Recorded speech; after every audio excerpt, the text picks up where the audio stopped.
Here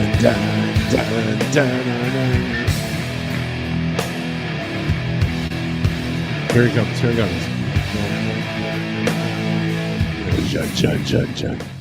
Good evening. Not morning, but evening. What's up, everybody?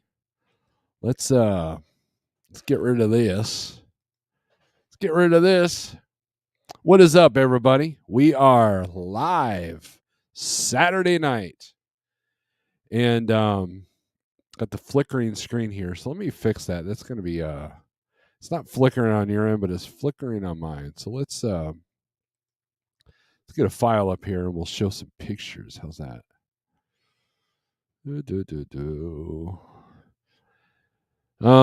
Actually, you know what we'll do?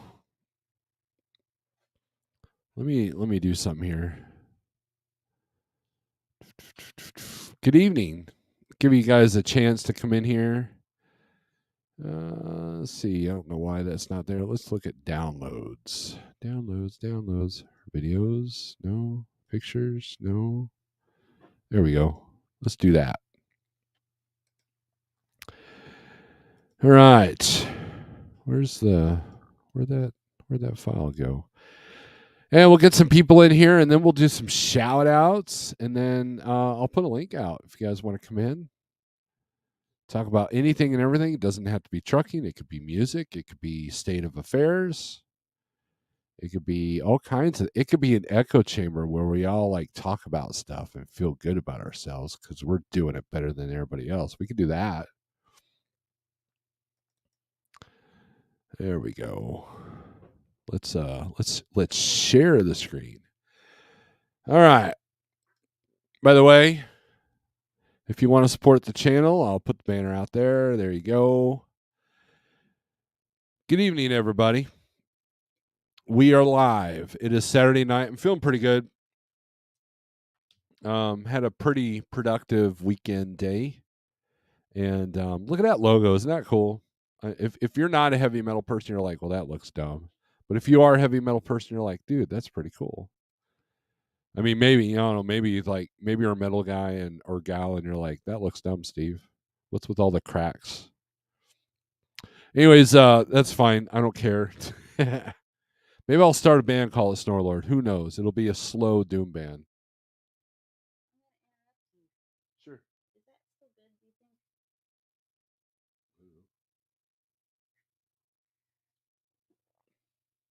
No. That's what I thought. I need some water now. Thank you. My wife just gave me spoiled milk. Says, does this taste rotten to you?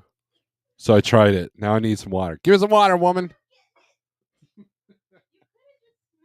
I couldn't smell it. Jeez. I wasn't gonna drink it. I just smelled it, and I'm like, I think that's off. Tastes like cheese. Second opinion. Tasted like what? Cheese. Ew. So my wife's trying to poison me. Why don't you bring me one of them Michelob things? That'll be better. That'll kill it. All right, let's do some shout outs here. Wow, we got some people in here. 23. Thank you very much. Yeah, that'll work. Can you bring me a koozie? If there's one in the living room. I don't know why I'm shouting that in the microphone. Here, this one's for Pale Rider. It's an international. There we go. Yeah, don't bring me spoiled milk. My wife, she's so awesome. She's so lovely. We have a good time here at this house. What's up, everybody? What's up? Yes, we're going live. Pigtail, what's up? Aaron finally made it. Yep. Max Force, what's up? Pigtail finally got a notification. Yeah, notifications went right out.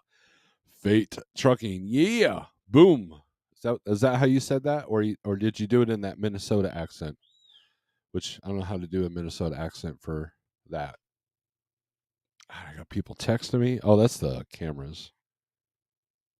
Wife's out front, setting off the cameras. Fester, what's up, man? Love that intro. That is off of that is what song is that?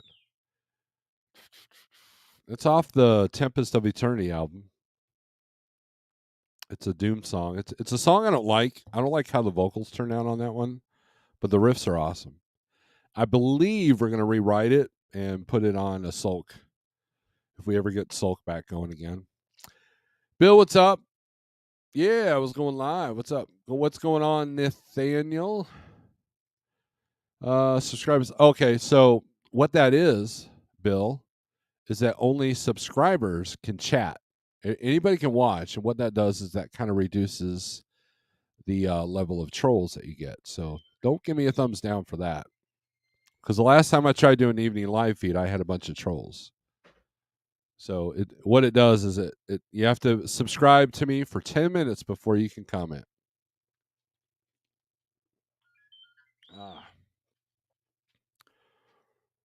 William Buck Brown, what's up? Overtaxed in Minnesota here. Hot seat, yes. Just got notification for both channels. Subscribe to the second channel if you're not already. Thank you. And those of you who want to watch on that channel, I appreciate it because that will help the watch hours. British contingent are here. You know what, Nomadic Brit? I was thinking about you. And the reason why is because my wife and I, we like the, it's October, right? We like to watch the scary movies. And I thought, you know what's scary? World War, well, I almost said it. WW and then 1, 2, 3. And so back in the 80s, they came out with a movie. It was made for TV called The Day After. And, they made this big hubbub about it. And they had this Russian politician and this American politician, and they talked about how this could happen and how we need to avoid this, blah, blah, blah, blah. And it supposedly started the path to, reducing arms. And then Great Britain said, guess what? We've got a version of that ourselves. And they played that on TV. And it's called Threads. And if you've ever seen Threads, it makes The Day After look like a Disney flick. It's pretty brutal. And it takes place in Sheffield, England. So I thought of Nomadic Brit. I thought of that. Just right in the Ozarks. That's right. It is. Just now, next week, Tuesday and Wednesday, it's going to be cold. Washington near a bonfire. We almost did the bonfire thing tonight. Not bonfire, but we've got one of them burn fire pit. Yeah, thank you. I've been neglecting the lives. The schedule has me all messed up. Yeah, I mean, I'm usually going live in the morning or about this time in the evening on Saturdays. I decided, I decided I didn't want to do the guitar thing tonight, so we're just gonna go with this. I could put the link out for this once we get to that point. Pale Rider TV, what's up? Let's talk about England. Greetings from California. Well, that answers that question. We're gonna do an interview with Ratman Roden. Don't know when, but we'll do an interview with him. He's a great guy and he has an interesting story. William Buck Brown, howdy y'all. Everybody's saying hi to everybody else. Hit the like button, scallywags. Yes. With both feet. You know what's funny? I almost used the term scallywags earlier today. I thought, man, I've been reading too many YouTube comments. Oh no, Mr. Bill, everyone. The logo is cool. Thank you. I paid $100 for that, by the way. I'd wear a shirt with that logo. Well, it's funny you mentioned that. Check that out. There you go. That particular website, if you buy the white logo, it does the larger person's t-shirts. If you buy the one with the green logo, it will be the regular person's sizes. Nomadic Bear says, good evening, Mrs. Snorlord. Snorlord and the band of misfit truckers. Well, we try. I was on the other channel, nobody there. I know. It's lame, right? It's lame. Something, what's up? Fester, great sounding wrist for sure. Fester, you want some history? That was actually a tragedy riff back in the day before they kicked me out. And then it just sat in the bank for a minute, and then once the time came, we used it. You messing with me? Everybody's always messing with me, Bill. Thank you for your membership there. Thank you. They call me Buck, and I do in fact drive a truck. There you go, Buck in the truck. It's a fiddle metalhead. Yes, that logo rules. Thank you. Fester, the person that did that, I can hook you up with that if you ever need a logo. You guys might have already used them for resin, but this is the same guy that did Spider Corpses. I found that dude on the Facebooks, and that's loud. That's all right. It's okay. My wife is awesome. All your friends are gonna be like, just do this in the morning when she's working. Get her out of here. Nah, you're popular. They want to see you. Thank you for your membership, Bill. I appreciate that. You're a Londoner. I think London would be a horrible place to be during World War, during a nuclear attack. I think. Almost said the words. SST, what's up? All right, big long comment. I've been meaning to mention I have a friend in Australia who's the front man of an Aussie rock band called Fuzz Pilot.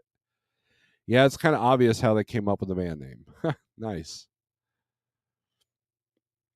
Doughboy is north of the border. Cool. Stop by for a few, going to bed shortly. Early 4 a.m. start. Old school, new school. That's what time I wake up just about every morning. With both feet has some tanker questions. That helmet would make an epic hood ornament. What helmet is that? Oh, you're talking about the Viking thing. So yeah, so let's put that picture up. See if I can find it here. First, let's unshare the screen. So if you guys aren't paying attention to my membership page, or not my my community page, please do. And I would like the Snorlord OG to get up to 500 subs so I can start using the community page there. But where's the photo? There it is. Look at this ugly dude. Check this out. Now, if you guys notice my little logo, I could recreate that. I was obviously it was at the Halloween store, as you could see, with the trick or treat and all that. But you know what? I probably got head lice now because of that. But that helmet was very uncomfortable. Those horns sticking to the helmet a little bit, so it was squeezing my head, or else I would have paid the $10 for that. So that's the helmet that SST I believe is talking about. And another fun fact, Rantman and I have a mutual trucking friend, Robert of South Georgia Hotshot. Awesome. WF, go through Steve. He has my number. Yes, I do have his number. And then, or you can email me if you don't have my number, and I can give it to you. So my email's in the description. I have no idea what that means. Oh, the dude, yeah, that's the same guy. Yes, you are absolutely right. If you like dark, distorted riffs, you must be a Sabbath fan. Yes, I am. Now, but here's the deal with Sabbath. I am not like a Sabbath be all end all kind of guy. I like newer Sabbath. I'm not a fan of that album 13.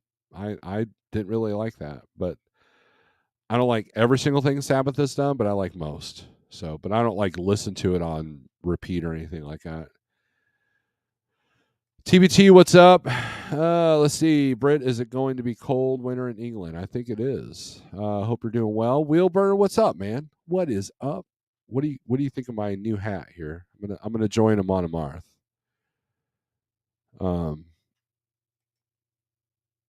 Over 10 years tanker experience. I'd be glad to lend some tips. There you go. Greetings, Sterling. Halloweeny. How you enjoying your new Owner Operator Live. How you doing that? I saw you went live like 4 times last night. With both feet, what's up? Thanks for the thumbs up. Pale Rider TV, look at that. Pale Rider TV podcast has become a YouTube member. Thank you very much, Pale Rider. Thank you very much. I believe that's your small channel. So let me give that one a wrench there. Pale Rider podcast, make another comment so I can give you a wrench. And then you can put the link up to your channel. You trying to no. Bill, obviously you've not been paying attention to my channel. I am not a fan of RVT. And he doesn't even go by RVT as far as I know. He's like some hurricane BS or something. No Brit just hanging out tonight. Canadians and the British are here. By the way, were you in Shannon's live good show? No, I missed it. Saturday mornings tend to be a little bit now. Saturday mornings start off peaceful, but then work called me, and I literally had to deal with 3 drivers and have conversations with them Saturday morning, and then I had to do my invoicing for rig runners, and so every time, and then when I went to Shannon's live to see if it was still going on, she was already done, and she had bubbles. I knew that she had bubbles going on. That was it. Oh yeah, what did you think about track? I emailed you back, Fester. It was good. I mean, you got some good ideas. Use the wrong channel. We'll put the link to your podcast channel here. I'd wear that. There you go. See, you got the same look I've got going on too, so that would work. Nomadic Brit, yeah. Bill and I, Dollar Bill and I go way back. I think the last time we hung out was Matt's, and was it 2018 or 19, I believe. I think it was 18. No, it was 19. I can't remember. Oster, what's up? You saying hi to everybody? Nothing Witty is in the house. Oster, my man, how you doing, brother? Says Wheelburner. I am my own bloke. Oh, I know. I'm just picking. I don't like someone I stay quiet. He's a good guy. I'm kind of the same way. Oh, the talk. Oh, sorry, brother. Let's see. Everybody's saying I ever listen to any Joe Cocker. Unless it's on the radio, no. Nothing against that particular person, but I just, I just, I know I don't listen to the radio. I listen to I have Spotify Premium. Bought it for the whole family. That's their Christmas gift every year, and like today, I had old school death metal playlist going on the computer while I was getting stuff done around the house. And then a lot of times I'm listening to Viking music, like Wardruna or Danheim or Runefell. So I'm kind of weird like that. I'm either listening to Viking music or death metal, and it kind of annoys my family, I think, sometimes. They're fine, they say. So, anyways, let's get rid of these banners. We don't need no banners. We don't want to be beggars. So, anyways, I'll put a link out if you guys are interested. Let's see here. Remember, we don't talk about the pew-pews, and we don't get into politics. Yeah.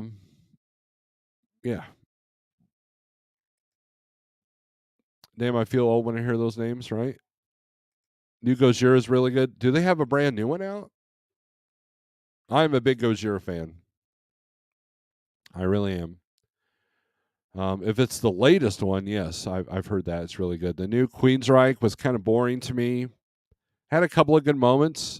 The new singer sounds exactly like Jeff Tate. Like if you close your eyes, you couldn't hear a difference. There's a little bit of Bruce Dickinson stuff going on there too, but the new Queensryche was like, And who else? Who else just came out with a new album I've been listening to? Can't remember now. Not having a good day or week. Miserable one, actually. Having to do a 34 reset 50 miles from civilization. I have been there, Oser. I've done that. I once had to do a 34 in Rawlins, Wyoming. That was fun. That was before the interwebs. Well, I mean, interwebs was out, but it's not like you got a signal out there. No Netflix. No YouTube. Old school, new school. Good night, everyone. Have a good night. OSNS. I got to check it. Look, they got a video about social media. It's pretty spot on, but yeah, it's okay. I mean, it's a little bit more commercial sounding than I like. I found out a couple old hands I used to drive with have mothballed their trucks. We're all going crappie fishing soon.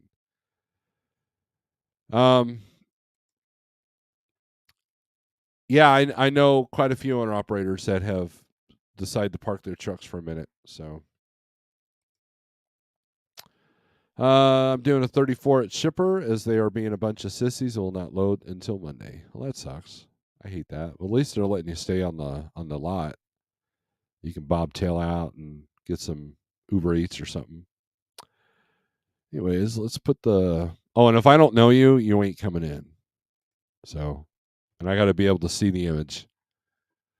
So there's the link if you guys want to come in. We can talk about anything and everything. Trucking, non-trucking doesn't matter. I'm kind of. You can ask me anything. I'm a pretty much an open book. So let's undo this screen here. Absolutely. Just okay. So if you've never clicked on a StreamYard link, here's what you do. You pause the video. Okay, this is important because if not, if you echo, I got to boot you. Okay, you pause the video, and then you click on the link, and then make sure your volume's out. But yeah, you can come in. Shayna, what's up? How you doing? Can I join membership with Pale Rider TV for some reason? You can do whatever you want, Pale Rider. I'm not sure what you're asking.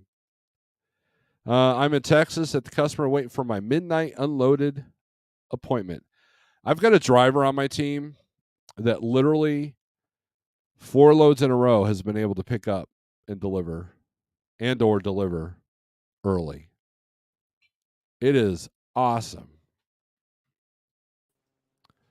Top Dog, what's up, man? What's How's up, it going? brother? Finally get to put a voice. Well, finally get to meet you. Yeah. How you been? Oh, not too bad. Just thriving, not surviving, not thriving. That's about all we can get right now. Well, I'll tell you, it's feast or famine out here. It truly is. So, are you on the spot market, or what do you do? What do?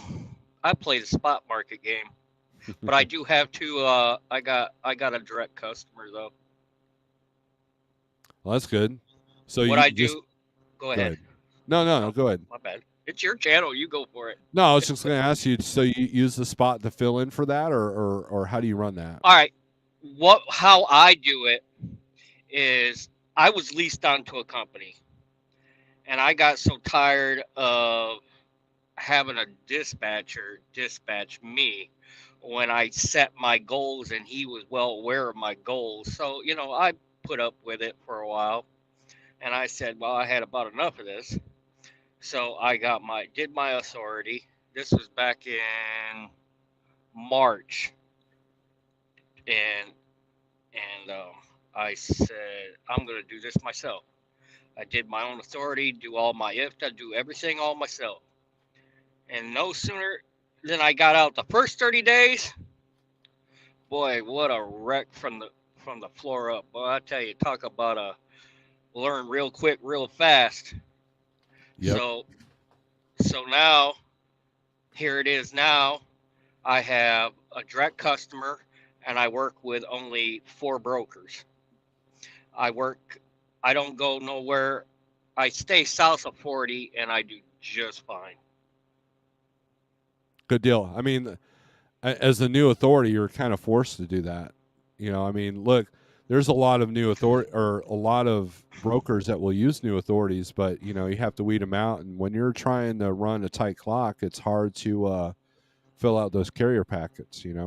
Well, yeah, I understand that, but I have, I have set goals, and the biggest one that I refuse to do is to work with mega brokers.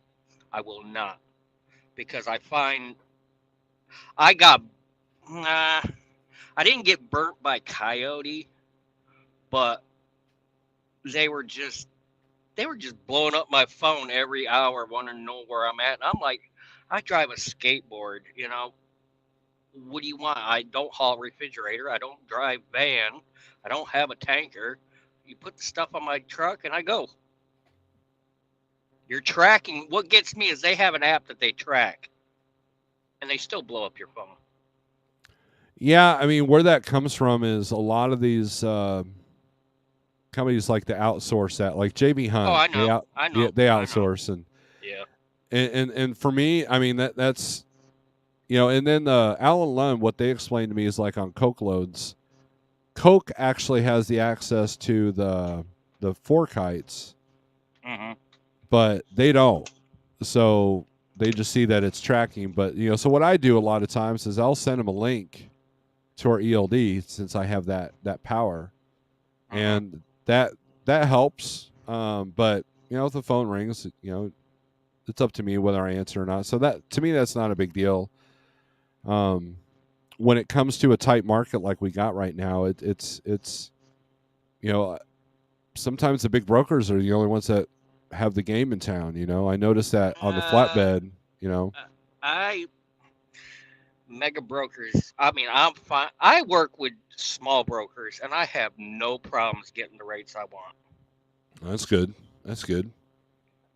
I mean, I have set goals, and if I lower my standards, then I'm lowering my my worth. So what areas? I mean, do you mind sharing what areas you tend to run? Oh yeah. I try to stay out of Florida because I used to have a direct customer from Pontotoc, Mississippi to Winter Haven, Florida. That used to pay me $3,700. And then somebody that basically spoke Russian underbid me for $2,800, which I thought was kind of stupid, but it is what it is. So I got another customer, is only about 30 minutes from home. I pick up, I run that out to Louisiana and work my way back. You do a lot of like lumber, or anything and everything I could put my hands on. nice.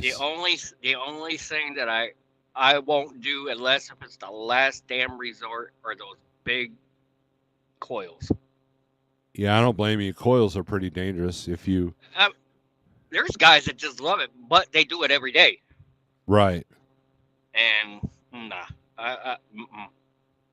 if I don't feel comfortable, I just don't do it. Right.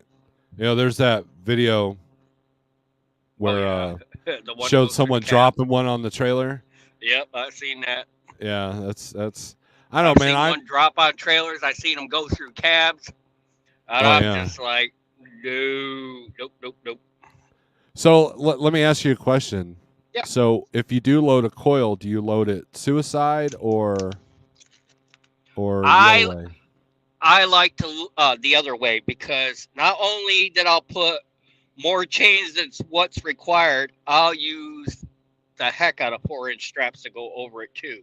Mm-hmm. I want to make sure that bad boy don't move. Right. Well, that's good. Yeah, I haven't done a coil in 2 years. I imagine that's kind of I'm the same way with paper rolls. I don't like doing paper rolls. They're pretty dangerous. You take a corner, or if you slam on the brakes, man, they're coming through the cab. That's how I started flatbed. I used to haul paper loads all the time. Oh wow. Yeah. So let me read some comments while you're in here. Let's see. Trailer got rejected at a paper mill because the forklift driver said he felt like he was going to go through the floor. He couldn't show any evidence and said the whole trailer feels soft. That's interesting. And you got best newer trailer, right? So I know a popular YouTuber is actually selling his truck now. You should text me who that is, Britt. Paid $5.50 a gallon today in the middle of Kansas. How do I feel about King? I love King Diamond, especially this time of year. In fact, I got like a bunch of his albums right here on this shelf next to me. And also King Diamond is the perfect band to play when you have a trainee on the truck. They look at you like, what the hell is wrong with you? It's awesome. Okay, Britt, thank you. Sterling is parking his truck and selling out, and I think it's good for his sanity. I think he's making a good move. Pale Rider's having trouble getting a membership. Maybe because I'm a member of your channel. Maybe you can't cross streams or something. I don't know. I'll be going live around 7, but can push it back if I'm intruding.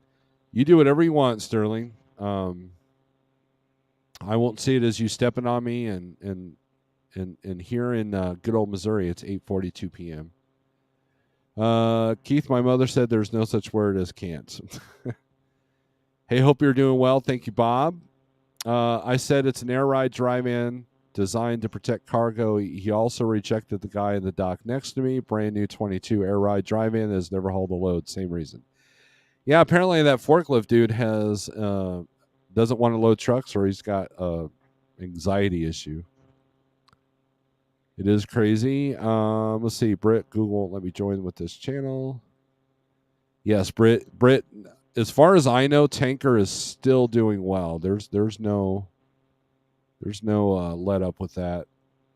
Huge difference between union safety and plain old ignorance is actually know the information. That's why I try not to do paper loads, man. There's just too much BS involved with them, unless I know the plant. Let's see. Know your worth, unfortunately, doesn't mean anything in this climate. Oh, you're talking about actual. Right. Yeah. Yeah. That's my guess. The forklift guy is just freaking out. If he's rejecting a 2020 trailer, then obviously there's an issue there. As a tanker, our 45,000 pounds is moving all over as we have no bulkheads. Yep. Josh Vegan, what's up? Maybe the forklift driver needs to go on a diet. That's not nice. But so you've been in the spot market for 6 months? Yeah. And to the people that say a lot of brokers won't work with new carriers, that is complete, utter BS. It's on how you sell yourself. And if they give you a chance and you build that reputation, you're free and clear. Yeah, I've run into that because for a while I was, dispatching 2 new authorities. And, I mean, I still do. And one of them, I only had a couple of brokers that said, no, you haven't been around long enough. Then others would bend the rules. Like, in other words, others were like, well, we need to be at 6 months, but you're at 4.5 and we really need this load move and blah, blah, blah. Yeah. So I run into a lot of that. That tend to work. Yeah. Now I'm 6 months into the game. I jumped in on my own at the time where everything started going downhill, and I'm like, man, sink or swim. And I made it. I mean, I keep my costs low. I do all my own repairs. I do all my own work. I'm getting ready to post. I'm ready to start up my channel. I've rebuilt my trailer from the ground up during that hurricane because I live in Savannah, Georgia. I put it all up on jacks, tore out, put brand new hubs, bearings, brake drums, brakes, S-cams, S-cam housing, slack adjusters, airbags. I went from front to back on it. So that thing, it was just cost effective than trying to buy a brand new trailer, because brand new trailers are about 50, 60 grand for what I need. Yeah. Well, I mean, that's key right now. And so there's a couple of things going good for you. So number one, you've obviously got the right mindset. And number two, you are building this business in a downward trend market, which I've noticed flatbed rates are coming down a little bit. I just started dispatching a Conestoga, I've dispatched 4 loads with this guy, and we've only used 2 brokers. So I mean, that's a big part of it too. But figuring out how long you've been driving, if you don't mind me asking. I retired out of the military in 2012. I started driving in 2014.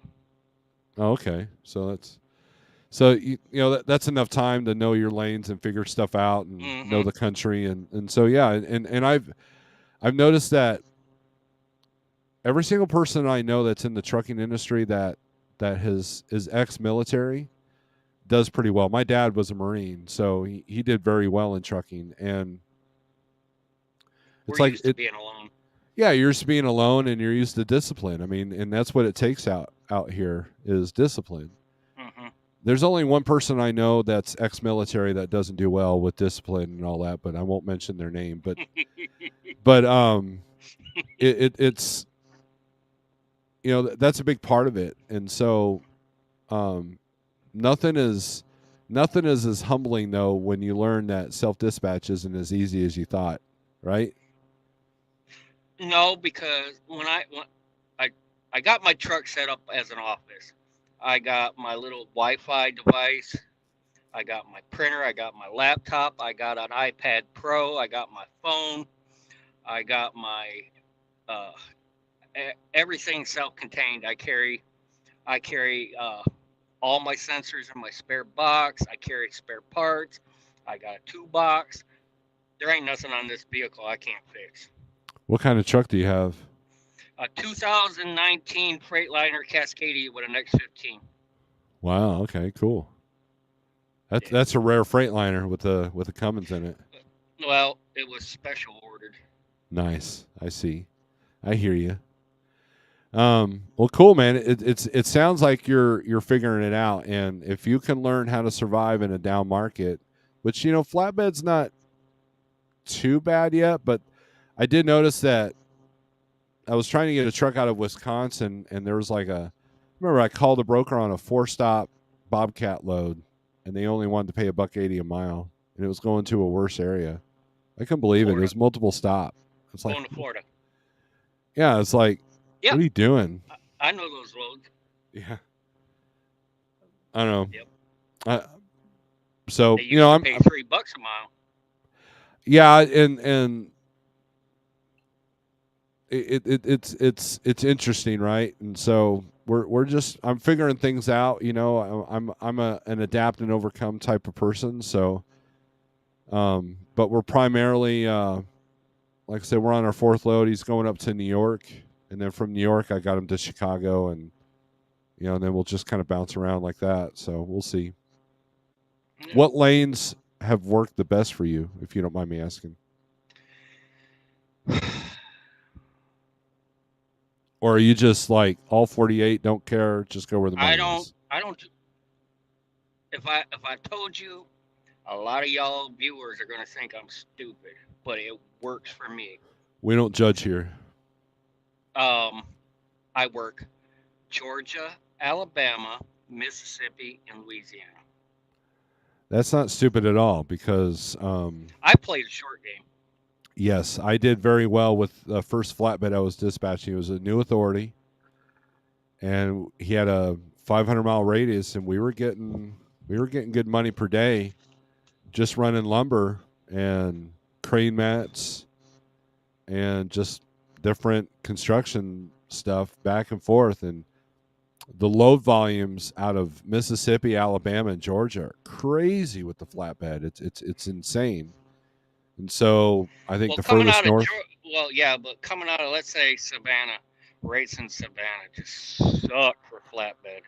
I'll take, I mean, granted, I got a customer that gets me out of Georgia, but for a while, when I lost my customer, I was taking freight out of Georgia just to go to Alabama because that's where the rates were better, and work my way west and then work my way back east.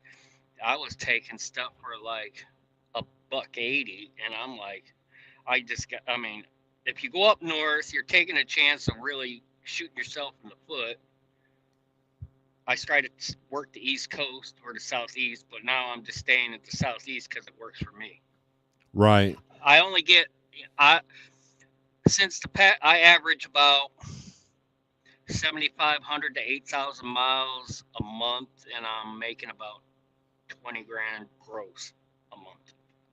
Oh, good deal. So yeah, that's what I found too. Georgia, there was a point where Georgia wasn't bad.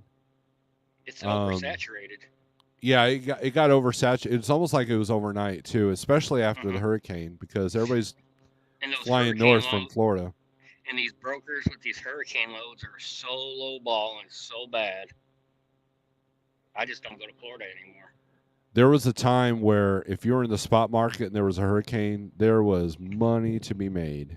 Mm-hmm. I mean, a lot. In fact, 2017 there's kind of this perfect storm. There was the ELD mandate that occurred, and Mm-hmm. then 3 hurricanes in a row hit the Gulf, like Houston area, and Mm-hmm. people were, I mean, it was like it was last year. It was like lots of money, and a lot of people I know went to the spot market during that time, and but now the brokers and the companies got wise to that, and because of and I think another part of it, and people might call me stupid, but I think forecasting's a lot better now than it was 4 or 5 years ago. So they can kind of anticipate and stage everything in Georgia. If something's hitting Florida, or they could stage everything Yeah. in Louisiana if something's going to hit Houston or Yeah. whatever. And you'll notice that like a week before a hurricane hits, when they've got the forecast models out there, they'll have you take loads over to a military base nearby and stage Mm-hmm. everything there. So Mm-hmm. they've gotten wise to it, so they don't have those huge spikes, because it saves the government money on that FEMA stuff. But yeah, these brokers, by lowballing a truck going into a hurricane zone, it leaves the driver vulnerable, because number one, you're not going to get a load out, Mm-hmm. or you might be stuck there for a few days because you can't get to your destination. So I mean, there's a lot of complications that can happen. Yeah. And so I always avoided that. When I was at Landstar, everybody told me about how awesome Katrina relief loads were, and guys were getting $1,000 a day for a month because they were literally just a trailer full of water as they needed it, and stuff like that. But Mm-hmm. I think as each hurricane has progressed, they figured out how to keep the spikes and how to stop from bleeding money. Mm-hmm. And the first step is, hey, will you take this load to Florida for $1.80 a mile? Knowing that you got a deadhead out 600 miles, if you can even make it to your destination. So I think the best paying loads right now for hurricane relief is power only. So you can just drop the trailer and leave. So Mhm. I think that's what I would pursue. Yeah. Will these rates come down even farther? Oh yeah. Yes. We have not seen the worst of it. I give it is the way I'm looking at it. I mean, I'm not a forecaster, but I've been around the block. I believe December and January is going to start going down and down and down, and by March, I feel that it's going to be so darn bad that everybody across the board, except for maybe the megas, are really going to be in a pickle. And the only thing I could just say to you guys is pay off debt, stack cash the best you can, because I think this recession is going to last for a good 24 months. I agree. I've been telling people since the vid started that. And you know what started all this? All this. I didn't mean to interrupt you. That's all right. All this free money that they were just giving to everybody, and to the people that got these idle loans and stuff like that, and y'all blew it. Y'all shot yourselves in the foot. Yeah, so so what I've been talking about on my channel is so in 2020, when rates were really, really low and volumes were really low, Mm-hmm. and you were scraping to survive, two things happened. So fuel was cheap. Oh, So yeah. that helped alleviate. So you can run on a rate per day and still make money. Mm-hmm. However, what I chose was to do the short run, so I wasn't even spending anything in fuel. And so I felt if I was going to net $500 a day, I would just, I'd rather run the short game, and it still paid. Yeah, But then you had a $500 lot day of, is my daily cost. and what helped was there was a lot of people that just sat at home. They weren't running their truck because the rates were too low, or they were scared of the vid, or both. And so that took some capacity out of the market. So, and so what the idle loans and the PPP did was it gave cash to people that would normally go out of business on a purge cycle. Oh yeah. Oh yeah. And that's what kept. And so when the rates bounced back, then everybody was prepared, and then the people that bought overpriced equipment jumped in, and that really killed that really started the downward trend of too many trucks. And trucks are still overpriced. Yeah, they still, I mean, they're coming down a little bit, but not by much. Nowhere near where it needs to be. Right. And you're starting to see banks say no. You could have 800 credit score, but they want 50 grand down, and they want you show 25 in the bank. And so, I mean, it's eventually going to slide over, but how long that purge cycle takes, it depends. If they do another influx of SBA and PPP stuff, then it's all whacked out. I don't think we can afford it. That'll help people that should be out of business stay in business. So that's the unnatural part of the cycle that we've seen. So it's delayed it by quite a bit. And so with the strain on shipping lanes and the low import volumes of loads coming in on the boat, there's going to be a triple whammy. And you just, the storm's coming, the squall line's here, and we just gotta keep on keeping on. And if you survive this market, you're going to be way better off when the rates jump back up. So yeah, I mean, just like we have this logistics crisis going on. I mean, I don't, as a flatbedder, I'm usually in and out within an hour. But for the vans and the reefers, you guys have it rough, because last thing you want to do is have the government get involved in it.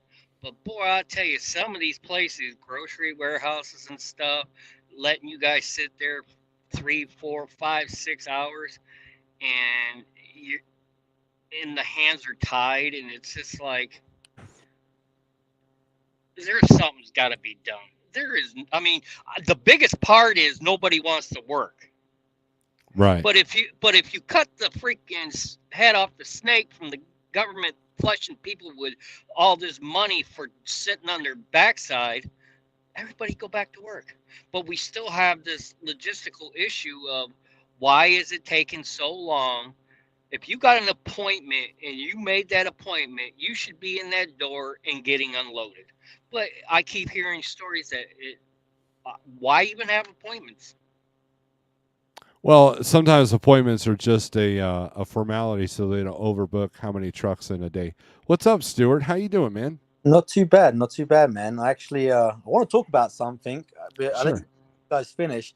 It was a very interesting article. It was related to airlines, but I think it translates to the transportation industry, and it's about fuel and how airlines. I'm going to use the example in the article of Air France have hedged their bets on fuel for the next 2 years, and they bought oil. I think it was like $85 a barrel. So they're now locked in for the next 2 years at cheap fuel. Whereas now it's soared. What do you think the possibility of these mega carriers doing the same thing? I mean, if you look how much it's doubled in price in the last 12 months. I don't foresee the mega carriers doing it. They don't have the money as the airlines do. $100 million. I mean, if you talk $100 million, $50 million worth of fuel, and it's not so much. From my understanding of the article, it's not so much a storage issue. It's the paying in advance and getting it delivered. That's what the article was saying. Kind of like heating oil. The mega carriers already, Stuart. The mega carriers already do that. Am I right, Jeff? What do you think? I just jumped in here, so of course you're right. That's funny. But my point is how is when you've got these megas, that can run. I mean, just fuel alone, right? I mean, you just take one line item, and they've half their cost, right, on one item. How does someone like me or you compete with that? And it's our biggest expense. You know what I'm saying? So, can that be is that going to manipulate what the prices do? I mean, I'm just throwing stuff on the wall because I'm just trying to, see how it plays out here and what could potentially happen. But I just see, if you've got enough megas that have gone and dumped 50 million, 100 million in fuel and locked in at the price, what does that do to the rest of the industry? If they've locked Nothing. in, I mean, they're already prepaid for the fuel. They're already set. It's us that are end up paying more because fuel prices will go up after the midterms. That's expected. So it's just you just have but, you got to but have a good fuel card.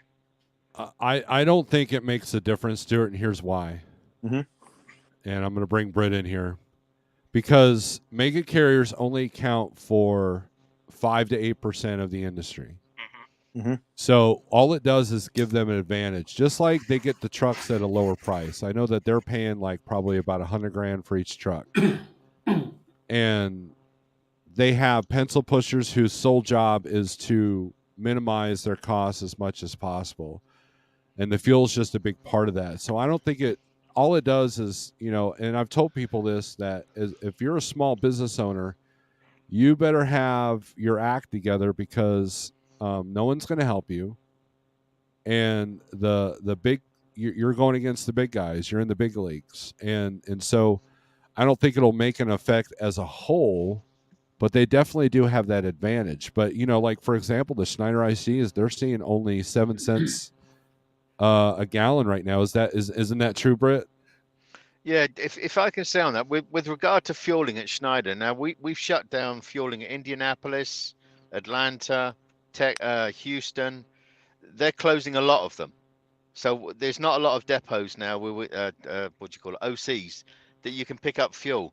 And with regard to the fuel discount, yes, there was this memo that went out the other day that said, owing to the Saudi Arabia's cutting this back and blah blah blah, your discount has gone from 50 cents a gallon down to 7. Now I'm using that Schneider card. I'm in Wisconsin at the moment. Wisconsin, Minnesota, and stuff like that. I'm picking up fuel at 5.10. Pilot Flying J is at 5.60, but I'm still using that same fuel card to get it at 5.10. So I don't know what that's about. I don't know why why Pilot Flying J is sticking to this stupid price, because that makes no sense. And I'm checking it. All I'm getting charged is an extra $1 because it's out of oh god, what do they call it? Nope. Out of network, because I'm picking up from like Quick Trip, Wisconsin's Quick Trip, not the Quick Trip we see south, but it's Wisconsin's Quick Trip, and it's cheap as heck up here, and I'm just doing it, sod it. I'm out here to make money. I'm not out here to just line Schneider's pockets, even though I'm contracted to Schneider. Well, that's a strategy, and I'll let you talk, Jeff. That's a strategy that I try to use: is what states have the cheapest fuel, and maybe try to stay in them. Go ahead, Jeff. Sorry. Right. Well, another thing, when the mega carriers pre-purchase that fuel, it could also hinder them, right? Because if they buy a lot of fuel at this price, thinking it's going to go up, and they don't use all that fuel, and it drops considerably, they're left in those tanks with higher price fuel. Yeah, no, I see that, and my thought on it, right, is you go back to the election, right, and you go to that last debate, and Biden pretty much said he's closing down the pipelines. Obviously, we all knew the knock-on effect from that was panic in the oil industry, right, and the markets are going to go all over the place, and it might be like just the thought that I see, and it might not really mean anything because these megas do have so many hands in the pot. And once it's all said and done and they've all taken their slice of the pie, it all evens out, right? So, but I just, it's something that I was reading this article today, and like I said, it was more related to airlines. But I just thought, how would, I can't see a mega not doing this, right? Would be the knock onto that. Here's what you got to think about mega carriers also. They might get the fuel at a lower price, but they cannot control their fuel usage like a single owner operator can. What I Right. say is company drivers, they could idle that truck. Schneider can't turn that truck off. They just won't get no fuel bonus. Mhm. Right? Yeah. Yeah. And they might not drive them economically either. Yeah. I didn't even think of that bit of the equation either.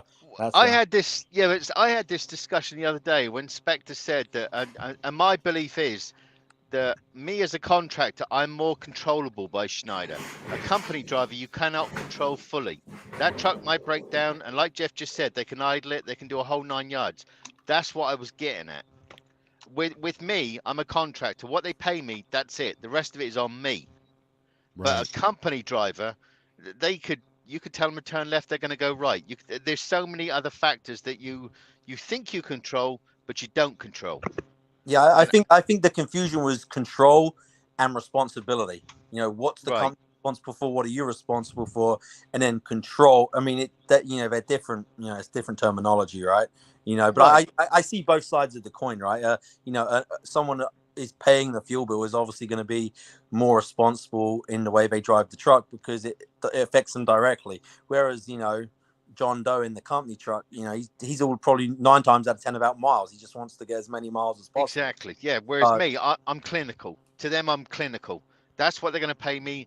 My truck breaks down. Everything else, that's all on me. That is the controllable cost.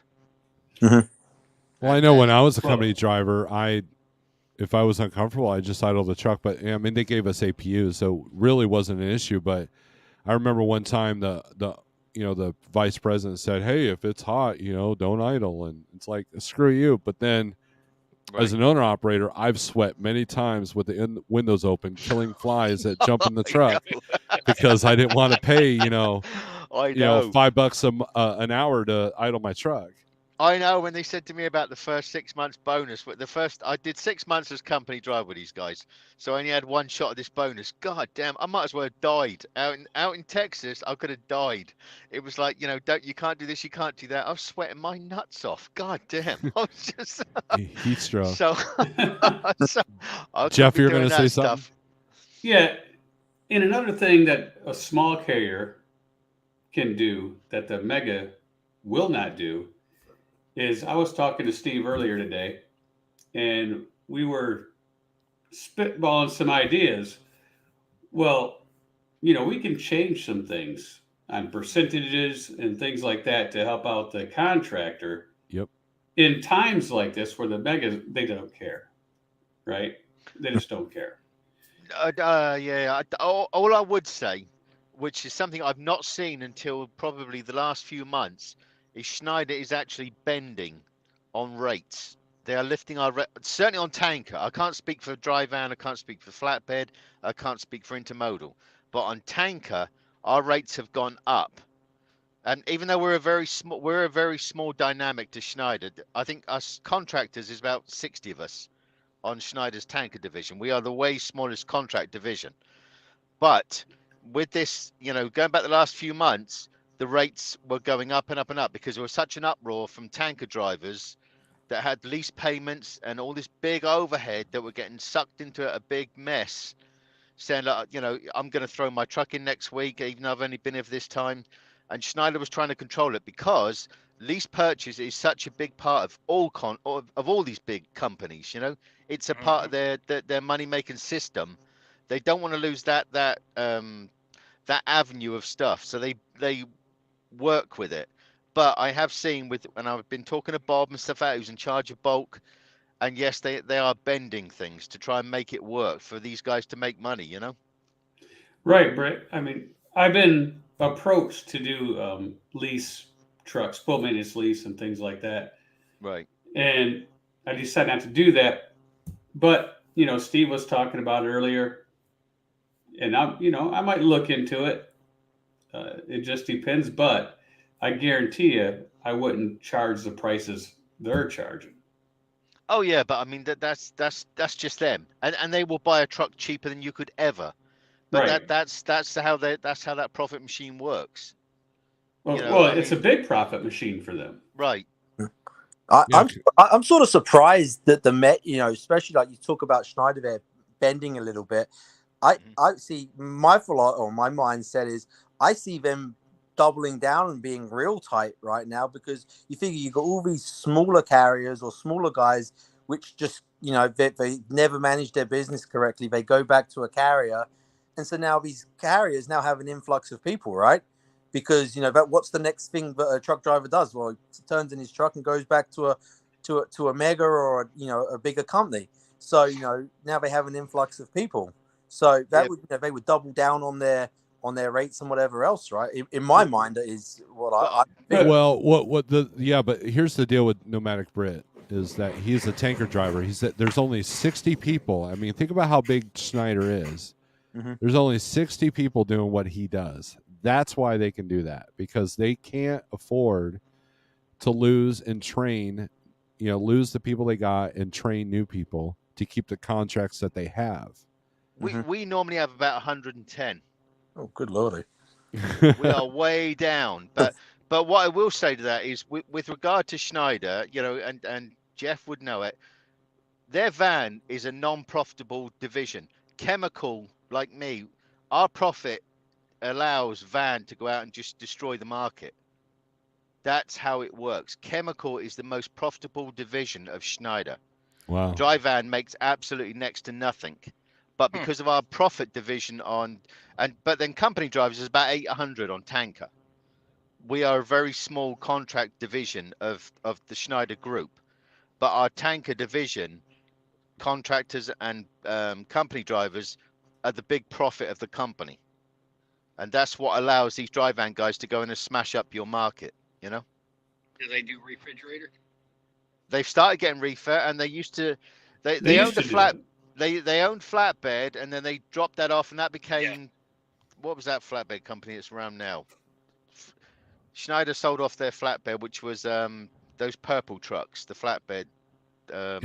Any flatbed I ever saw in the OC had rebar on it, so I figured it was some special contract. It was that company out of Arkansas. What's that company out of Arkansas that does glass and stuff? Maverick. Yeah, Maverick. Schneider sold that off, and that became Maverick.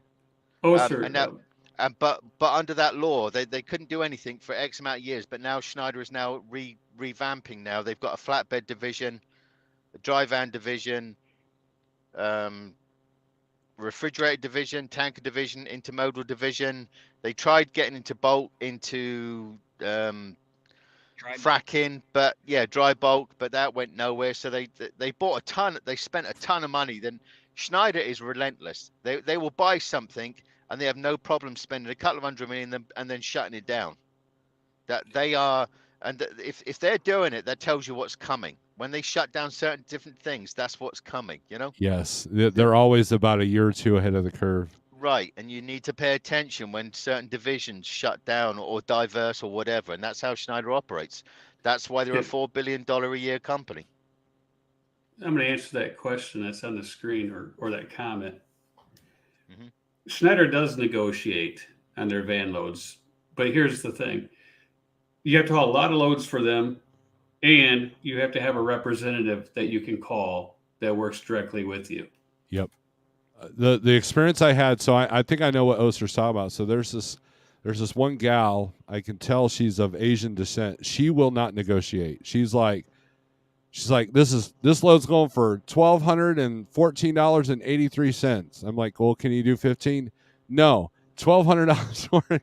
and you know, so what I noticed is that Schneider, shortly after that, because I didn't do a Schneider load for quite a while, they reached out. We had a rep reached out to us, and every time I've emailed that guy, he's negotiated with me. So it's kind of like C.H. Robinson Coyote.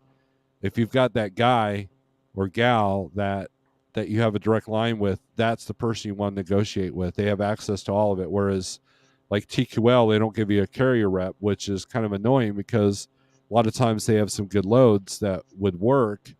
But since they don't have a carrier rep, you never can create a relationship with one of their people.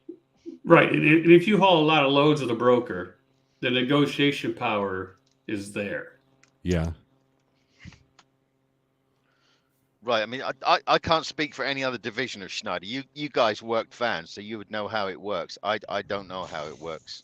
Well, I remember JB Hunt once said that all we need is 1 penny per mile for each truck, and there's enough profit. So think about that. Think about turns of volume.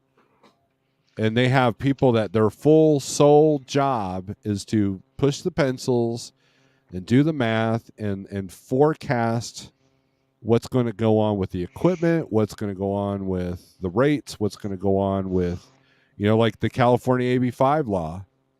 They pulled out of that 2 years before that got implemented. So did Schneider. Right. Well, that's what I'm talking about, Schneider. So when it comes to this nationwide thing, everybody should see what Schneider, how they're going to handle it. And the way they handle it in California is they took their OCs out. Right. And then they told all California-based owner-operators and lease operators that they would help them get their own authority and run their freight as power only under their own authority, which Landstar does a lot of that as well. And that's how they adjusted to that. So it'll be interesting to see how they handle what Biden's trying to push right now. Well, the nationwide deal isn't exactly worded like AB5. Right. It's not exactly worded like it. So a lot of the independent contractors leased onto some of these companies would still be independent contractors under the Biden. It's really not his, right? They had it there before Trump came in and everything else. It was there. Right. But it's worded slightly different. Yeah, it'll be interesting to see how those chips play. And look, a lot of the trucking YouTubers are going to put doom and gloom on it. Oh yeah. I'm just like wait and see and see what happens, because obviously it hasn't shut down California yet. So we'll see what happens. I like come on with this comment. Knowing market trends is a business tactic, and it's not limited to trucking. Staying flexible and competitive is imperative to longevity and success. And the thing with mega carriers is they have people that specifically do that. Exactly. Where if you're one truck or a small operation like we are, that's all on you. You got to do all that. Schneider at the moment, certainly on bulk. Like I said, I can't speak for any other division because we are a much smaller market. But this, in the last, what am I thinking about? Probably the last 4 or 5 months, my game has changed completely. I used to run for about 2 weeks in certain areas and blah blah. Now I'm in 2 weeks in like New York, then I'm 2 weeks down the south, then I'm 2 weeks somewhere else. I've just adapted to what's going on because I follow the rates for various reasons. I'm going to places I don't like. People say, "Oh God, I don't do this, I don't do that." I used to say that I go where the money is. I don't care where I got to go. I'm going there, and I will work out when it comes to diesel the most cost-effective way to do it. Because a lot of the time, 99% of the time, I'm hauling 45,000 pounds worth of liquid. So I'm heavily loaded. I take into consideration of how I'm going through the mountains, through tolls, whatever. And Schneider, one thing I've actually worked with them, they will ask me sometimes, can you take that tank to a different place? And I say, yeah, as long as you pay me this and you pay me that for tolls and extras, and they will actually pay it now. They are changed, whether it's because me, that's just the way I am with Schneider, because I realize that I'm a business within a business. And I'm not just going to do it for free. I work for Schneider and they work with me. It's a two-way street, but it's about money at the end of the day. And that's how I've adapted. I will tell them, yeah, you're going to have to pay me extra on this. Like I see people say that they speak to brokers, I need that extra. I do the same to Schneider. If they want me to go that extra mile, it's going to cost them. Right. Yeah. Well, you've become reliable, right? So you're making yourself a commodity, and that's the thing. If you do the stuff like multiple stop loads, a lot of people don't like doing them, but man, I kept a couple of trucks afloat because of that. While everybody was crying about their rates, we have several guys on our fleet that I don't even dispatch that are doing multiple stop loads, much to Jeff's dismay, because of the data entry. But I mean, they're doing good. We know people that can get $3 a mile out of Denver because of that. So the daily rate's good too. I'm running at about 350, 360 a mile. Sometimes, I mean, the one I'm doing on at the moment, it's 120 miles. It's paying me $1,000. Nice. That's an exception. But normally I'm running around about 350 to 370 a mile at the moment. And wow. I just go wherever it takes me. I don't know generally where I'm going. I know I'm booked up for. I'm in Wisconsin. I'm going to Chicago. Then I'm going to Pennsylvania. Then I'm going to Atlanta. Then I'm going to Louisiana. Then I'm back up to Ohio by next week. Do you So see a lot of low cancellations on your board? Do we you see odd. experience that? We get odd cancellations, but the problem is, when I say the problem is, a lot of our stuff is like I tell these guys that come on board with Schneider when I try to educate them. Half our product goes to essential sites, whether it be water treatment plants, which everybody's got to go to the toilet. I'm just saying, but you've got to go to essential places. I don't care. Book those loads, and they pay great money. But a lot of these, I'm 50% of the guys coming out at the moment is I want to go home at the weekends. I want to do this. I want to do that. Don't even sign the dotted line. If you're going to come out with that perception, especially in this climate, don't even do it, because you're going to lose your ass pretty quick. Yep. I want to go back to trends for a second and market trends. All right. Do you think the last 2 years, I mean, the country shut down, now we had, shippers and receivers stocking up warehouses. Do you think that's messing with trends? What we would normally see? In my opinion, the trends are always there. It just made it more extreme. So instead of a down market, you had an absent market, right? And instead of a greater market, you had an awesome market. So it's like the pendulum swinging higher on each swing. I think that's the only thing it's done. The wrench in the whole shebang is the equipment, and so when you have a truck like mine that was once 60 grand and it's now 150 grand, and you have new trucks going for 220, that kind of created an extreme of its own, and it still didn't weed out the people that were using the gold rush mentality. But if you I look at a lot of charts, on FreightWaves, and the trends are the same. They're just more extreme. It's, the spot market's always been a roller coaster. That was one of the reasons why I left Landstar to go to Schneider. Jeff showed me his numbers on Truckin' Pro and showed me how consistent each quarter was. And he'd been there, 9 years at that point.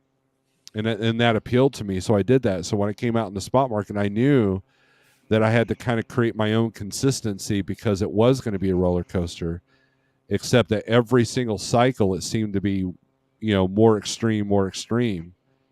So I think the trends are still there. I think they're just more extreme. Mm-hmm. Yeah, no, I sort of think that the same thing.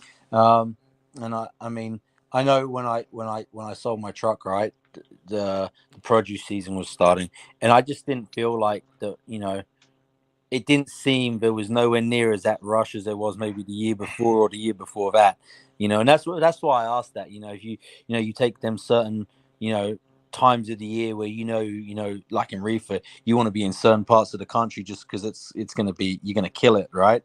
And towards the end there, I personally wasn't seeing it, so that's why I asked, if other people have seen similar. When we had the vid and all the other stuff.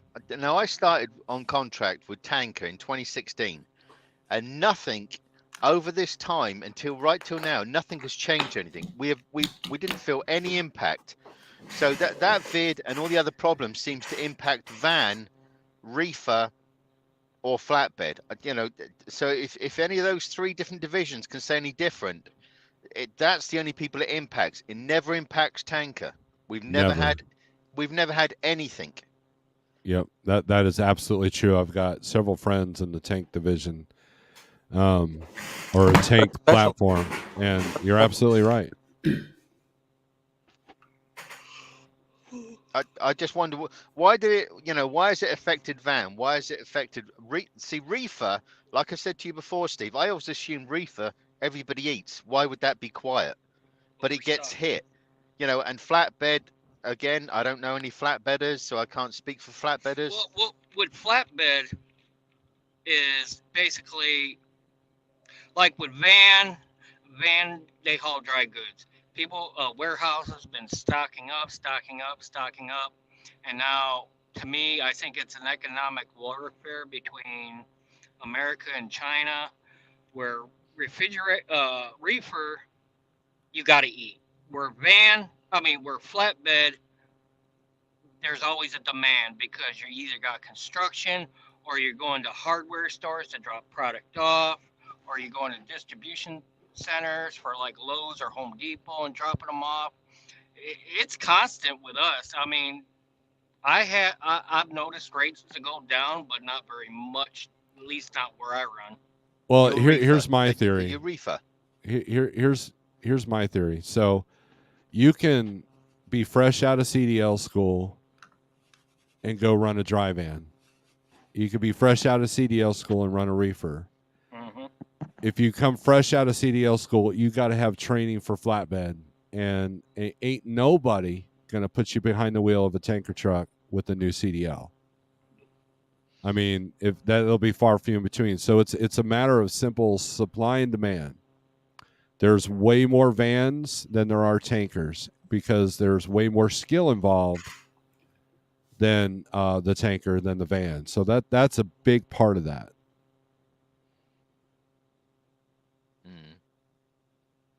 But reefer, I don't get how reefer prices come down when that, like I say, and I'm just a typical driver. I always assumed that the reefer guys would get good money because everybody eats.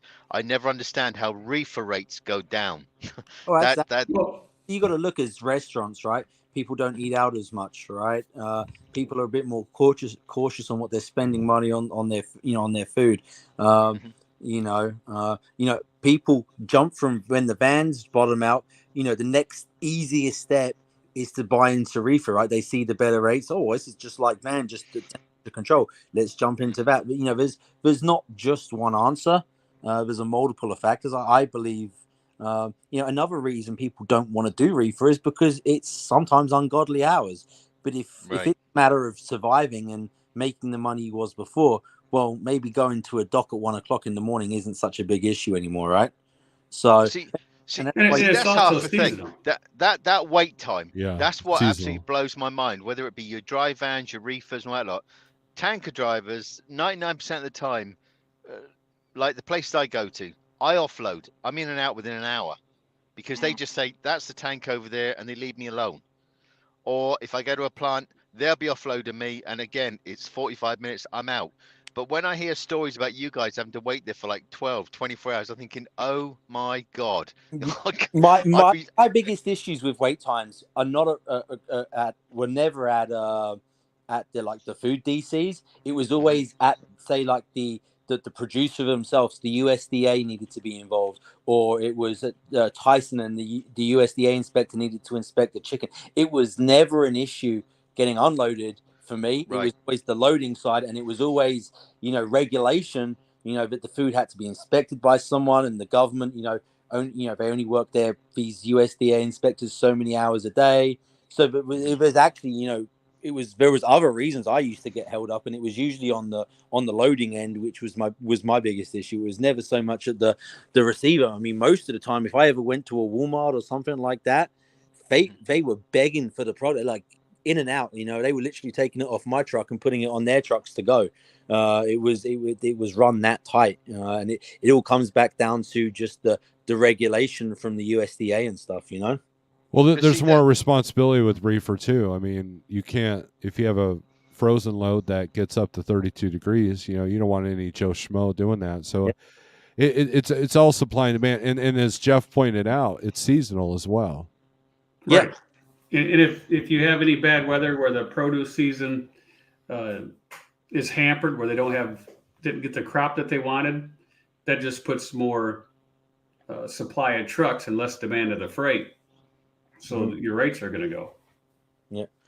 But see, that's why I think like shows like this, like we're all talking about, like I say, I'm a tanker driver, but I don't know how flatbed works, and don't take it the wrong way. Yeah, I understand you put this on, you strap down, whatever. But I don't understand how reefer works and stuff like that. And that's why you need sites like this where you can talk about how does things operate? How do we do this? How do we do it? Because a lot of people don't know. And like I say, and me being that dumb idiot that drives a tanker, I just assume, like I say, everybody eats food. What the heck, But no, you got that wrong because Well, people can explain it, you know. the willingness to learn, like when Hotspot first came in here, what was the questions I was asking him? Hey, where do you run? What kind of freight do you do? What lanes are you in? Because I want to learn. And that's the thing, a willingness to learn. And Hotspot was generous enough to give us, he could have been like, I ain't telling you, idiot. He could have been like that, but he wasn't. So finding the people that want to help you and your willingness to learn, like, I mean, come on, Britt, you've had people that Schneider has said they need help, and there are people that you were like, man, I can't help that dude because he's not willing to learn or can't learn, right?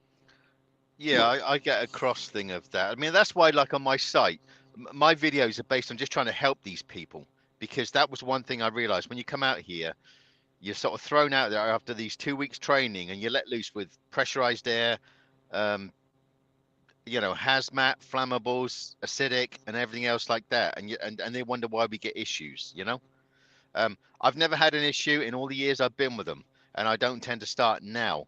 But this is why we need stuff like this, where we can talk about it and help each other and stuff like that, and realize, do I want to be a tanker driver? Do I want to be a reefer driver? Do I want to be a dry van driver? Or do I want to be a flatbed?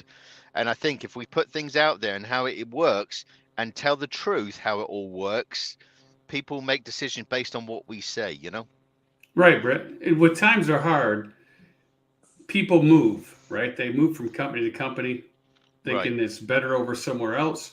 Mm-hmm. So, for example, if you have a single owner operator has his own authority, but he doesn't work that much, but he has to work because his insurance never stops for his liability and cargo, right? He's got a monthly payment because most of them don't pay the whole year. Right. So what they do is, well, I'm going to shut my authority down, and they move to another company that doesn't give them the freedom that they're used to. Well, there are companies, you got to do your homework. So let's say my company, they come over here, there is no cost for them. They could sit home for 3-4 weeks like they do with their own authority, except there's one better goal. They sit home for 4 weeks. They don't owe anything when they go back to work, because I'm not charging them a weekly fee for liability and cargo. Right, Steve? Right. Yeah, so it depends on how the carrier's set up, and we're right. set It could up be like cheaper. It could be cheaper to be leased on to, let's say, like trucking, than going somewhere else, because they get all the freedom like having their own authority, but they don't have that bill. I think this climate at the moment, like Stuart sold his truck and he took a load of abuse for that. That was the best business move that anybody could make, was what Stuart did. And in this climate, we all have to make the best business decisions for our business, Right. And like I say, and Stuart did spot on. And like I say, and I text Steve earlier on because somebody else wants to come out, because they realized, but they've probably missed that boat. But we are in hard times, so if we can help people and God, get them through this, and we are going to go into hard times. Even on our tanker division, we're told by Schneider that when van goes down, stuff like that, tanker comes down, but we only come down by about 9% compared to dry van. We don't feel that effect like the rest of the industry, because most of our product is essential product in what we do, whether it be food, glue, whatever. We haul so many different chemicals. Apart from on contract, we don't touch fuel and we don't touch diesel. I think they've got company drivers that do that, but we don't touch it. And we can't go into Canada either because we got unrestricted trucks, something to do with insurance. But anyway, we pretty much follow that whole book thing. But I think we're on for some tough times. So just everybody just get your overhead down and hold on to your trousers. I'm just saying. being at a carrier, and here's what I've learned too. There are some carriers out there, like small carriers, like trucking. Mm-hmm. You have to take an investment in your contractors. Right. So I know a guy that was with a small carrier our size, and they offered no support whatsoever. They let him drown. And So if you can pick a good carrier like us, we can kind of formulate with the experience that Jeff has, with the experience that all of our drivers and contractors have, and with the vast array of knowledge of brokers, of lanes, and the stuff that Jeff and I do for 123 Low Board, talking about lanes, and we can help with the strategy. If we have a driver that's struggling, he's more than welcome to call Jeff or I, and we can say, well, you should probably look at this, or you can look at this option, or try this strategy. We're not just like, well, sucks to be you, give you a thumbs up and hope for the best. We don't do that here. And so finding, and we've been through this, Jeff has had successful contractors during 2020 when rates were worse and volumes were worse than they are now. And they survived, and so Jeff and I have been through this. We've been through the feast and famine at Landstar. We've been through the steadiness of Schneider. And so, we've already learned or earned our self-dispatch stripes. So we can help out with strategies. So finding the group of people that will do that, or the carrier that will do that, like for example, Schneider, if they see someone struggling, what do? They call Pneumatic Brit. They tell you, hey, call this dude, he'll help you out. That was Jeff's role at Schneider. So that's an important tool to utilize in a down market. How does this, I mean, in this particular market, because you guys are going to have a better perception on it, how does this market compare to 2 years ago, 4 years ago, 6 years ago? Is this as tough as those times, or is this not as tough, or whatever, It's about the same. I think it's the same, but the fuel is putting a hurting. If the fuel continues to go up and the rates stay where they're at, then obviously it's just as bad, or it's going to get worse, or vice versa. If the rates go down and the fuel stays where it's at, I mean, at the minute, but I personally see it dropping probably another 15%. That's just my gut fuel or Well, rates. Well, you're rates. talking about rates, though. Rates, yeah. Drop. I think fuel's going to go up a little bit more, but I think it's pretty much tapped out. I mean, but the thing is, you don't see here's my thing with fuel, right? It drives me nuts. You look at diesel, it goes up 40 cents overnight. You don't see that with gasoline as much. I mean, gasoline's, from where I'm at least, has stayed at $3 a gallon for the last month nearly. But as far as the diesel's jumping around like it's on a damn pogo stick. Right. Well, that's because, Stuart, they know they can get the money from the trucking industry, and it's a fall-off byproduct of unleaded, so it's cheaper to make, right? It's a fall-off product. Yeah. So it's always been lower, but they decided, I don't know what it was, about 10 years ago, to make it worth more than unleaded fuel. Drop your shorts, boys, right? Sort of. Right. Well, trucks and ships have to use diesel no matter what. Whereas like gasoline, I mean, you can carpool, you can get your bike out, you can shave off expenses on that, but trucks have to move, ships have to move. And so I think they pretty much do whatever they want at this point. What irks me even more, what really gets to me, right? You look at like hotels, right? I can see a hotel maybe charging a little bit more than what they did, a year ago in the middle of COVID, right? They want to make up for some of the losses when everyone was shut down for COVID, right? I get it, right? They're trying to recoup some of that revenue, but it's not like trucks stopped moving during COVID, right? We were still purchasing. There was an abundance of freight. We were working harder than ever. And it's, and I feel like these oil companies, they have no reason to make more profits. I feel there's an element of greed to this.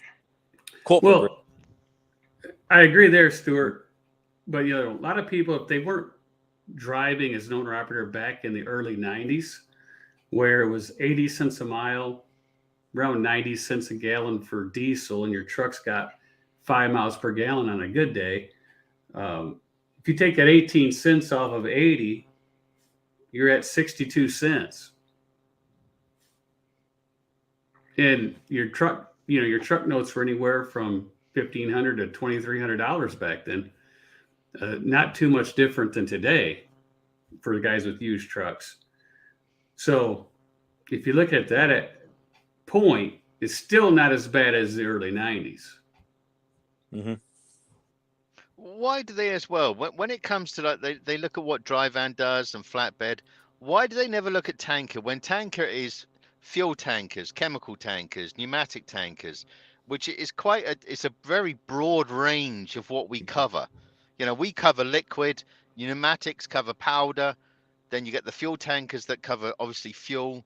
Why do they never take that into consideration when they talk about America's trucking, of like what's moved, when there's a big division of tankers? Because it's a specialized category. That's why they never talk about heavy haul. It's a big category. You look at chemical and pneumatic, that's a big market. It's Right, still but specialized. It's nowhere near equipment wise as van or reefer. Yeah, I mean, you can look at the truck stop for flatbed. every 10 vans and 10 reefers and 10, depending on what part of the Flatbeds. country, Right. you could be in southwest Texas or southeast Texas. It's nothing but tanks or pneumatic tanks out there. But in any typical Midwest truck stop, you're going to see one tank for every 10 or 20 of the other platforms. It's just like if you go to Odessa, you go to those truck stops and it's intermodal tanks, pneumatic tanks, chemical tanks, fuel tanks. You very rarely see a dry van in Odessa. That's like because that's your shipping lane.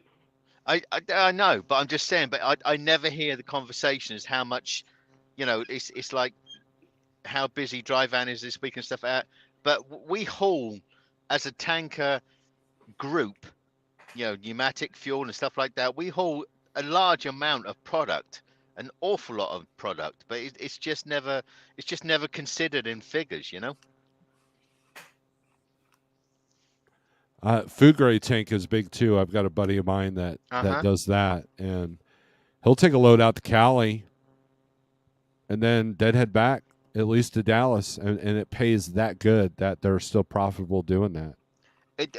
There's a lot of deadhead in chemical tankers and food grade, because when we take a product to somewhere, certain tank washers will clean it, and like my chemical tanker, the one I just picked up from Minnesota, it could have been loaded with non-flammable stuff.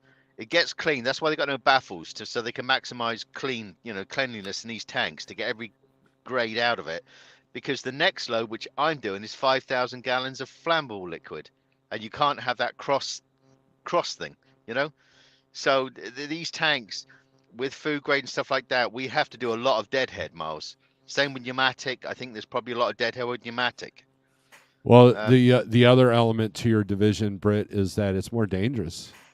If I'm hauling a van full of bottled water, that's nowhere near as dangerous as 45,000 pounds of a flammable liquid that could ignite upon impact. Right, because our product moves like left to right, up and down, backwards and forwards. Especially if somebody jumps in front of us and we have to slam those brakes on, you count to 3 seconds and you got 45,000 pounds of product coming forward. Yep. And that will push your truck forward a good 10 feet if you have to. I actually experienced that. So one time I hauled live fish for Bass Pro, and they didn't tell me. Right?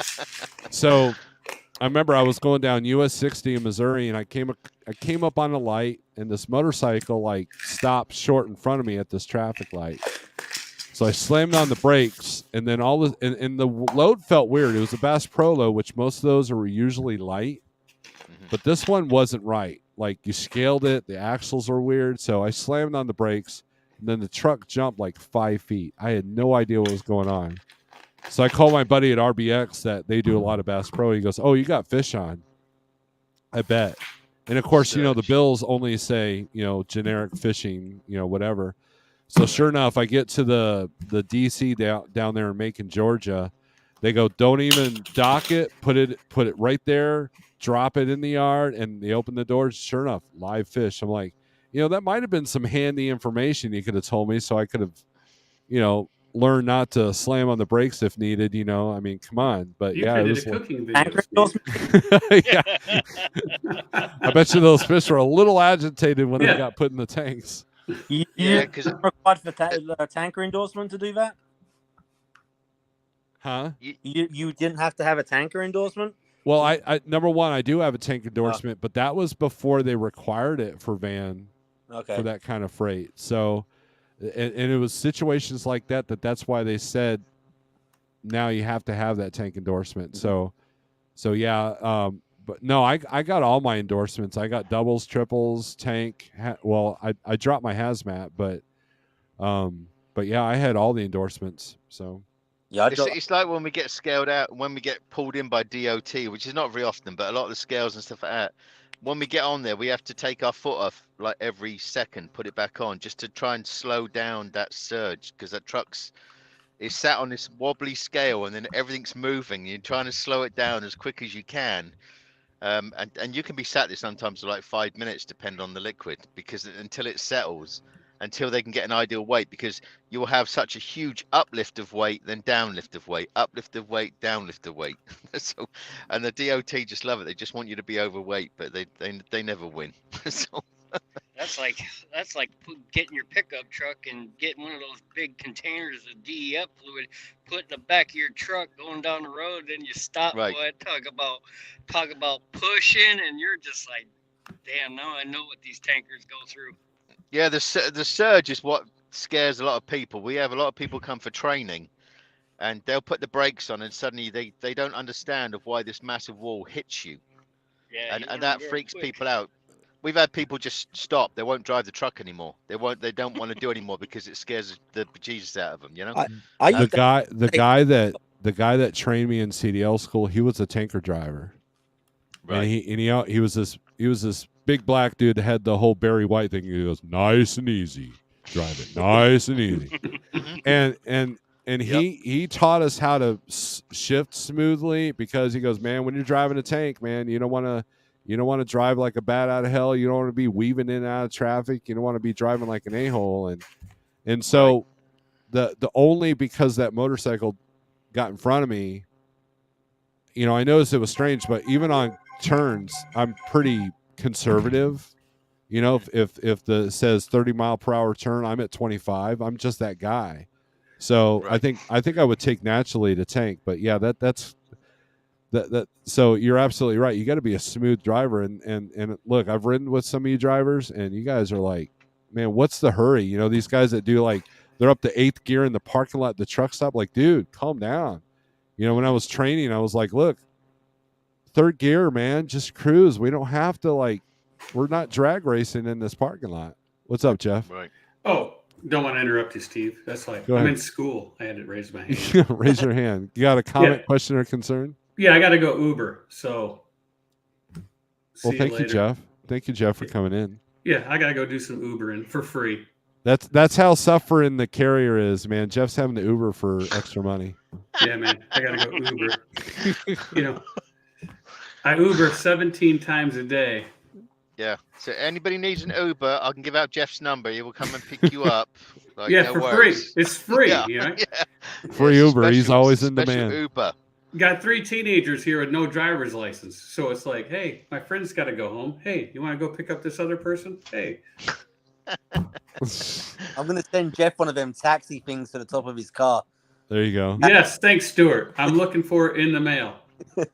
Give him the DoorDash bag. Yeah. Yeah, Stuart will send his, he'll eat half his meal and put it in there and send it to me. All right, Jeff, take it easy. Thanks for coming in. All right, we'll see you guys. There he is. Here's a question: who's all going to Matt's? Who's going to where? Matt. Here- We were here's there a- last year. Here's a little word to the wise. Y'all might want to get your hotels now before the prices go up. I already booked mine. Yeah, I've never been to one of those things. I just ain't that Oh, guy. This would be my first time. I keep hearing good things about it, so I'm going to go ahead and go. It's pretty cool. It's a community, right? And half of it's all trade show, and the other half is show trucks. But it's a great place to meet up with friends and hang out. And I went last year as a guest for Thunder Funding. They paid for the hotel, and I just had to pay for the rental car, and it was a great time. And then the one before that, before the vid, we all a bunch of us like trucking guys. We hung out in the parking lot. There's actually videos of that. If you type in Snowlord MATS, you'll see some of my old Matt's videos. They're pretty funny. And it kind of gives you an idea of what to expect, with the show. It's a big, bring your good walking shoes but it's a fun community event, and you're going to lose some revenue because, if some people show up for a day, but we usually show up for 4 days. When is So- it? Mhm. Mate. Usually late March, mid to late March. Wow, that was a year. Wow. I Yeah. know. yeah. Time flies, right? I I'm remember book- when I was going to go to Matt's, and then they were debating on shutting it down during the vid, and all of a sudden, right at the last minute, they canceled everything. Yeah. Boy, that hurt. That hurt a lot of people. Last year was fun though. It was the first year in a while, and it was fun. But you can definitely tell the manufacturers weren't into it. Like Cummins, their whole booth was like selling hats and knives. They didn't even have their engines on display, whereas the time before they had this huge display and had an engine out there, and then PACCAR had some stuff that was pointing towards electric and but it's a good time, and it's a great way to meet people and network with people and look at new products that are good and things that can help you run your business good. No, I don't know. I don't know. It's just not my thing. I just. You work too hard no matter for it. You'd go crazy. You'd show up for 6 I hours know, and go, okay, things- cool, and then leave. Yeah, I used to do a lot of when I had a company in England. We used to deal with a big major boat manufacturer, and you had like the super rich that would spend like millions on these boats called Sunseeker, and we used to go to the boat shows, and it was just obscene. You would go there, and there'd be it's just crazy, the money involved, and you'd be just drinking champagne like 11 o'clock in the morning and stuff like that. It was just weird. I don't know. I've since I've sort of been in this country, I've not gone to anything like that. You should. I don't know. Maybe next year's different. Things are happening in my life that are just way different that I didn't even know. So, I don't know what's going to happen next year, but I know I'm busy till like December. So. Well, the trick is, Britt, is you get Schneider.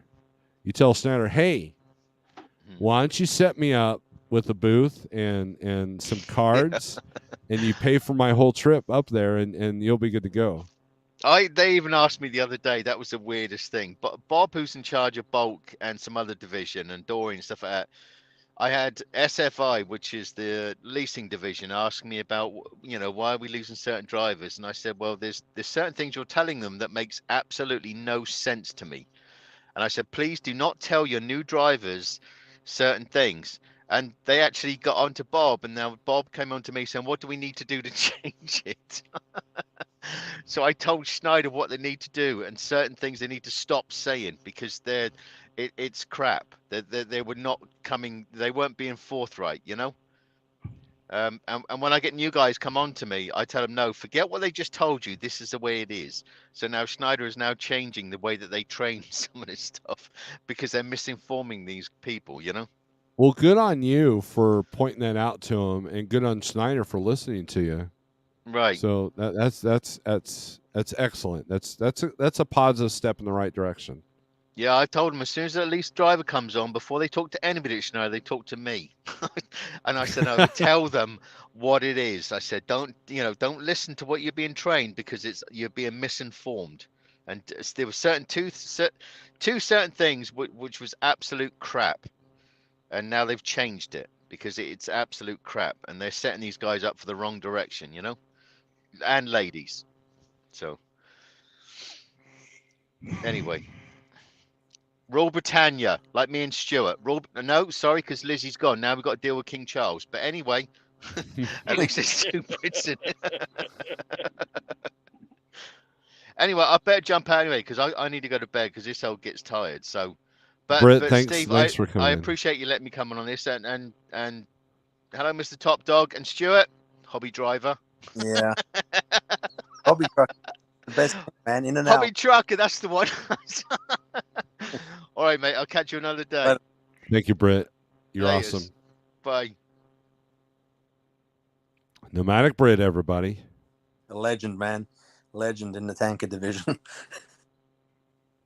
Well, he's an example of good work ethic. I mean, he came here with the odds against him, successfully completed a lease at Schneider, and he's still banging out over there. And he knows his limitations. You know, he's been offered to run the spot market, and he said, no, you know, I'm good at what I do. I'm happy. Why fix something if it's not broken? And he's doing very well for himself. So I have a lot of respect for Britt. So He's definitely found his niche. And absolutely. and his work He ethic. definitely got his niche. Yeah, his work ethic. I mean, every time I talk to him weekly, and every time I talk to him, where you at? Dude, all over the damn place. I mean, he never stops. Never stops, it seems like. I think that if I ever have to give up the owner operator game and go back to just full-time driving as a company driver, I think that I would probably look at food grade tank, because that just interests me. I mean, and I've got an avenue for that. So I think I would want to do that. Not the chemicals so much. But I think the food grade would be kind of cool. And again, like reefer, you know, people got to eat. Mm-hmm. And food grade is a lot of stuff that they're putting in the foods, you know, the Carbolicious and the, you know, the chemical additives and stuff. And so there's always going to be a demand for that. And not everybody wants to run that freight. So, yeah, no, it's definitely the more specialized you can be, you know, if it's, you know, hazmat bulk or hazmat tanker or whatever, right? You know, the more, you know, even if it's, you know, oversized and you need 12 axles, whatever it may be, the more specialized you can be, the less, or the more resistance you are to the glitches in the economy, I think. And, yeah. you know, like perfect example with, you know, hazmat. Let's call it what it is. There's a group of people in this industry that don't even qualify for a hazmat because they've got a criminal background. Yep. You know, so right off the bat, you've just limited the pool of drivers you have to compete with. You know, and look, I'm not bashing them people by any means, but the rules are the rules. And, you know, if you can set, you know, like I've always said, if you can set the deck in your favor, go for it. You know, and that's what it's about, right? Yep. Yeah, do the things that other people don't want to do. It's pretty much. Big Rig CO says reefer is the real deal. I always loved it. Some of my best runs I've ever did was when I was pulling reefer with Landstar. I mean, I was getting a good cut because I was, you know, pulling a reefer. I mean, it was knocking on, I think it was nearly 80%, you know, at Landstar because I had my own reefer.